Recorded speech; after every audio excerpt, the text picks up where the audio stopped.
date আজি হৈ গ'ল 12 মে সময় এতিয়া 7:54 গৈছে আমি বৰ্তমান ট্ৰেড এটা লোৱা আছে বৰ্তমান ক্ৰুড অইলত আৰু কি কাৰণে ট্ৰেডটো ললো সেই বিষয়ে মই ভিডিঅ'টো বনাই আছো আমি ক্ৰুড অইলৰ এতিয়া 1 আৱাৰৰ চাৰ্ট লগাই থৈছো এইটো ক্ৰুড অইল যদি আমি 1 আৱাৰত চাওঁ মাৰ্কেট আপোনাৰ এপ্ৰিল মাহৰ পৰা মাৰ্কেট ডাউন সাইডে আহি আছে ঠিক আছে এইটো লোৱাৰ লো লোৱাৰ হাই এইটো হাইটকে এতিয়া কম হয় এইটো লোৱাৰ হাই বুলি কোৱা হয় আৰু এইটো ৰেলি কৰাৰ পিছত ৰিটেষ্টমেন্ট কৰিলে ৰিটেষ্টমেন্ট কৰা এটা লো বনালে ঠিক আছে আৰু এই লোটোক ব্ৰেক কৰিব পৰা নাই এই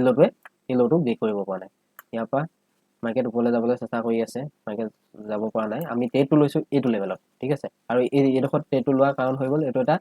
সাপোৰ্ট লেভেল এইফালে এডাল টেন লাইন দিছে এটা ৰেঞ্জ হয় সাপোৰ্টৰ আৰু আমি এইটো সাপোৰ্টত ওয়েট কৰিছো আৰু এডাল ব্ৰেক কৰাৰ পিছত ৰিটেষ্টমেন্টত আমি কালি বাই কৰিলো কালি মই ভিডিঅ'টো বনাব নোৱাৰিলো এতিয়া বনাই দিছো এইটো লেভেলত আমি কালি 10:30 বজাৰ কেন্ডেলডাল যোনটা 1 আৱাৰৰ কেন্ডেল বনাইছিলে আমি সেইডালত বাই কৰিছো কি কাৰণে বাই কৰিলো অকল 200 EMA আৰু সাপোৰ্ট লোৱাৰ কাৰণে আমি বাই কৰিলো নেকি নহয় তেনেকুৱা আমি এতিয়া 1 আৱাৰত চালো মাৰ্কেট বুলিছ আছিলে আৰু 5 মিনিটত গৈ কালি আমি 10:30 বজাৰ পাছৰ কেন্ডেল কিডাল চাব লাগিব কালি মাৰ্কেট 10:30 বজাত যদি চাওঁ কালি মাৰ্কেট হৈ গ'ল কালি গ্যাপ আপ খুলি পিনি মাৰ্কেট আপ সাইডত গৈ তললৈ আহিলে আৰু এই লোটো কালি যোনটো গ্যাপ আপৰ লোটো ব্ৰেক কৰিলে আৰু লোক ব্ৰেক কৰি ডাউন সাইডে আহি আৰু এই গ্যাপটো ফিল কৰিলে হা এই গ্যাপটো ফিল কৰাৰ পিছত আমি ওয়েট কৰিছো এডখৰলৈকে কোনো ধৰণৰ ট্ৰেড কৰা নাই আমি এডখৰ ডাউন সাইডত পাইছিলো কিন্তু ট্ৰেডটো লোৱা নাছিলো আৰু এইডখৰ পৰা দেখিছে নহয় এইকণত যোনে সেল কৰিছিলে বা ব্ৰেক ডাউন হৈছে বুলি সেল কৰিছিলে তেওঁলোকৰ এসএল হিট কৰা মাৰ্কেট ওপৰলৈ গুচি গ'ল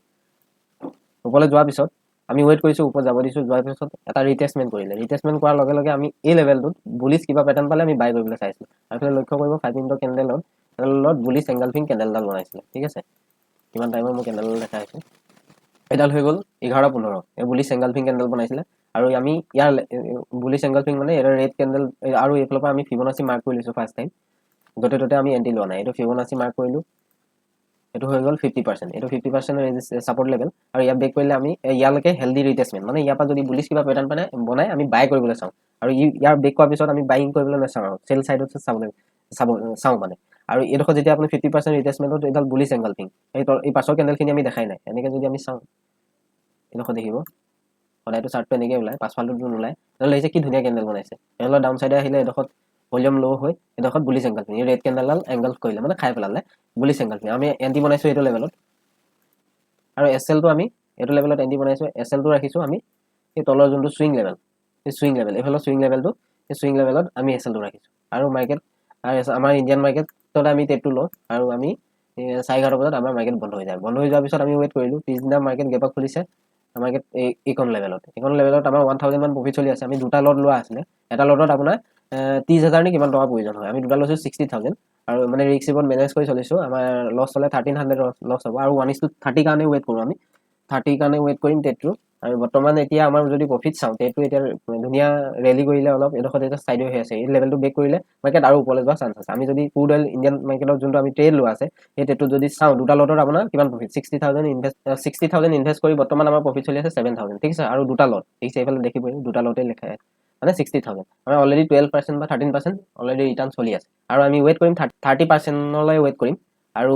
আমি এতিয়া ট্ৰেডটো যদিও ডাউন সাইডত গুছি আমি লছ নলওঁ মানে কষ্ট কৰি দিম আৰু যাতে লছ নহয় আমাৰ ট্ৰেল কৰিবলৈ চাম অলপ যিমান পাৰো আৰু বাকি যদি আমি বাকিখিনি যদি আমি চাওঁ সিলভাৰ আৰু নেচাৰেল গেছৰ অলৰেডি কালি মুভ হৈ গ'ল এতিয়া আজি হৈ গ'ল ক্ৰুড অইলৰ মুভ দিব আৰু সিলভাৰ এতিয়া ডাউন সাইডৰ কি নেচাৰেল গেছ ডাউন সাইডে আহি গ'ল আৰু এফালে যদি আমি সিলভাৰ চাওঁ 1.3% ডাউন আছে আৰু নেচাৰেল গেছ 3% ডাউন আছে বাকি অকল আপ সাইডত গৈ আছে 3.8% ক্ৰুড অইল ঠিক আছে আৰু ওয়েট কৰি আমি আৰু লছ তেতিয়া আমাৰ ট্ৰেডটোত নহয় আৰু লছ থাকে আমি কষ্ট কৰি দিম তেতিয়াও লছ নহয় আৰু 15,000 ওপৰত যেতিয়া যাব আমি ট্ৰেল কৰিবলৈ চাম যিমান পাৰো ট্ৰেডটো ট্ৰেল কৰি লৈ যাব চাওঁ যাতে প্ৰফিট হয় আমাৰ লছ নহয় ঠিক আছে